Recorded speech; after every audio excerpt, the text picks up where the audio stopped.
Toto Wolff advierte, Mercedes está evolucionando y va a desafiar a McLaren. Hamilton recuerda sus tiempos en Mercedes tras roce con Leclerc en Miami, ¿extraña a Bottas? ¿Crisis en Red Bull? Helmut Marko admite, sin el factor Max, estaríamos aún más atrás. Mohammed Ben Sulayem amenaza con acabar con el tope presupuestario, ¿será el fin del equilibrio en la Fórmula 1? Todo eso en este video para ti. Mercedes parece haber reencontrado finalmente su identidad. Tras temporadas marcadas por la inconsistencia, el coche de este año ofrece al equipo alemán una base sólida para construir algo grande en la temporada. Toto Wolff no lo oculta, el objetivo es desafiar a McLaren, ahora considerada la referencia de la parrilla, y no simplemente luchar por podios ocasionales.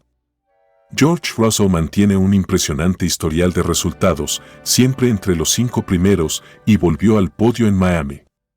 Kimi Antonelli, a pesar de la oscilación entre clasificación y carrera, ya muestra señales prometedoras.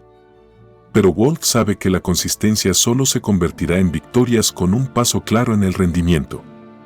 Según el jefe del equipo, la velocidad pura de Mercedes ya está cerca de la de McLaren.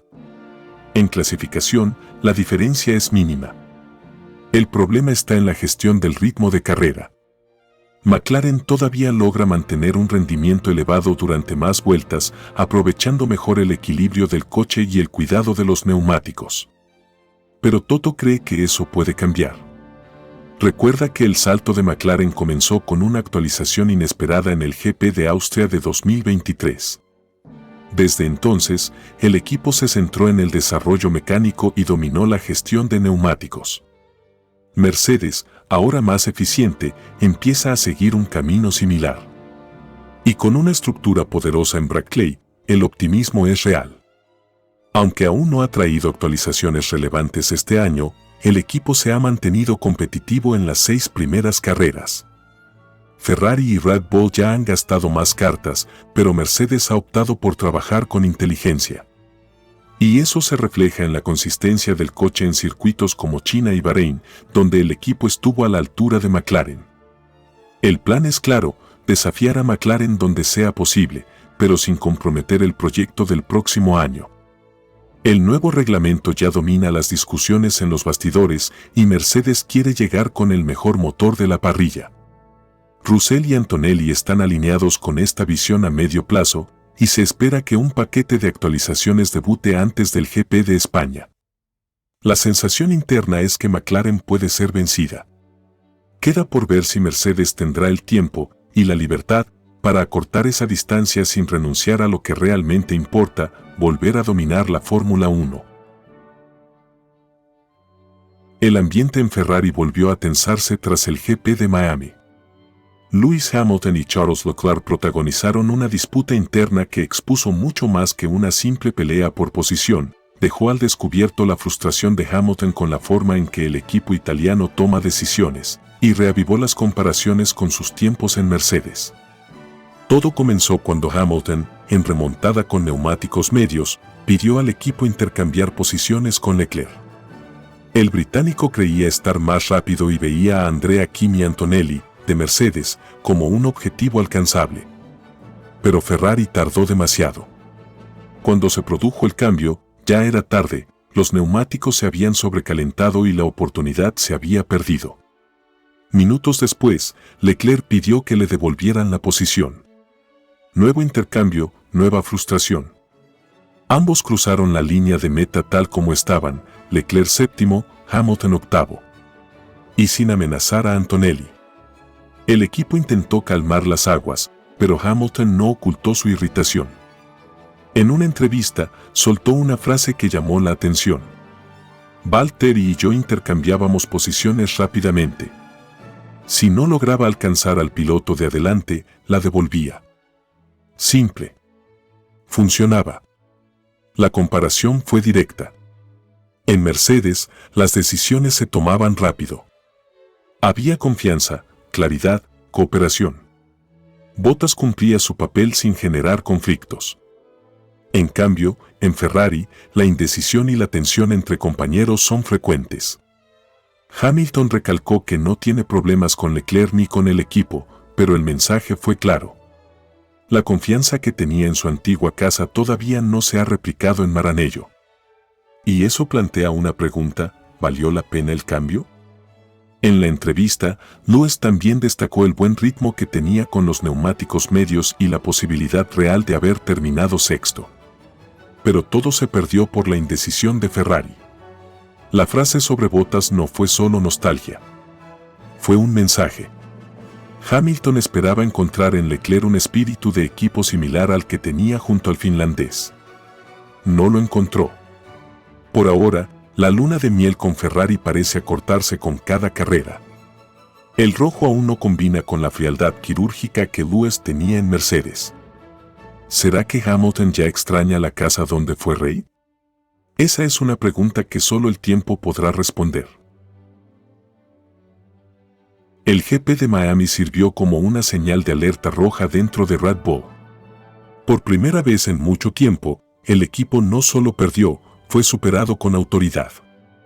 Max Verstappen, incluso saliendo desde la pole, terminó cuarto y cruzó la línea de meta 40 segundos detrás de Lando Norris. Y el ambiente en el box está lejos de ser tranquilo. Helmut Marko, asesor de Red Bull, no ocultó su preocupación.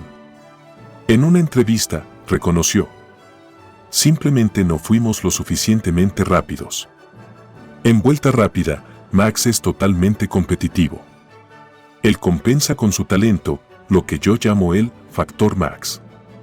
Pero durante la carrera, McLaren mantuvo velocidades impresionantes. Y eso es precisamente lo que asusta.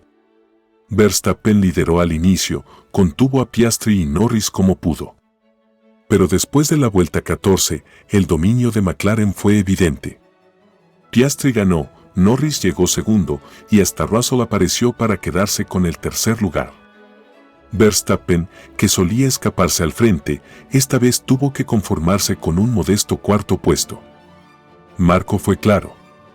La diferencia fue grande. Y habría sido aún mayor si Max no hubiera liderado las primeras vueltas.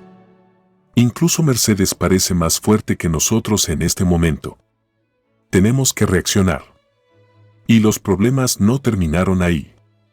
El sábado, durante la carrera sprint, Red Bull cometió un error básico en el pit stop. Verstappen fue liberado antes de tiempo, chocó con Kimi Antonelli y recibió una sanción de 10 segundos. El domingo, los frenos tampoco funcionaron como se esperaba. Fue una parada en boxes catastrófica. Y no fue culpa de Max. Estamos enfrentando muchos problemas al mismo tiempo, se lamentó Marko. La pregunta ahora es clara. ¿Está Red Bull entrando en declive? La respuesta podría comenzar a revelarse ya en la próxima cita, el Gran Premio de Imola. El equipo promete importantes actualizaciones en el coche. Pero lo que antes parecía una temporada dominada, ahora se ha convertido en una guerra táctica contra McLaren, Ferrari e incluso Mercedes. ¿Sigue siendo Max el mejor piloto de la parrilla? Probablemente. Pero incluso el mejor necesita un coche a la altura. Y en este momento, el coche de Red Bull no está cumpliendo. Una declaración polémica de Mohammed Ben Sulayem sacudió los bastidores de la Fórmula 1. En una entrevista con Associated Press, el dirigente afirmó que estudia seriamente la posibilidad de eliminar el límite presupuestario de la categoría. Así es, el tope de gastos que trajo estabilidad y competitividad a la F1 podría tener los días contados. El límite fue creado para igualar las condiciones. Desde su implementación, los equipos pasaron a operar con alrededor de $140 millones por temporada, lo que frenó el dominio financiero de los gigantes y dio oxígeno a los equipos medianos y pequeños. La regla fue elogiada por hacer que la Fórmula 1 fuera más sostenible, tanto técnica como económicamente. Pero para Ben Sulayem, el límite se convirtió en un problema. Solo da dolores de cabeza. ¿Cuál es el sentido de esto? La frase cayó como una bomba en el paddock. El comentario llegó justo después de un tenso enfrentamiento entre Red Bull y McLaren. El equipo austríaco levantó sospechas de que McLaren estaría utilizando agua para enfriar los frenos y los neumáticos, algo prohibido por el reglamento. Se realizó una investigación, pero no se encontró ninguna irregularidad. La respuesta de McLaren fue contundente. Zak Brown propuso un cambio interesante: toda denuncia técnica hecha por un equipo debería costar una porción del límite presupuestario. Si la acusación se confirma, el valor sería reembolsado. Si no, se perdería. La idea busca frenar las protestas infundadas y los juegos mentales que desgastan a la categoría. Ben Sulayem apoyó la propuesta de Brown. Pero el hecho de considerar eliminar el límite de gastos enciende una señal de alarma peligrosa. Sin esa barrera, los equipos con presupuestos multimillonarios podrían volver a dominar con holgura, y el equilibrio conquistado en los últimos años podría desaparecer. El posible cambio ya genera reacciones divididas en los bastidores. Algunos jefes de equipo temen el regreso de una desigualdad extrema. Otros ven en las palabras de Ben Sulayem un farol, una forma de presionar para obtener más autonomía en la aplicación de las reglas. El debate está abierto. Pero una cosa es segura: si el límite cae, todo lo que conocemos podría cambiar radicalmente. Y tal vez, no para mejor.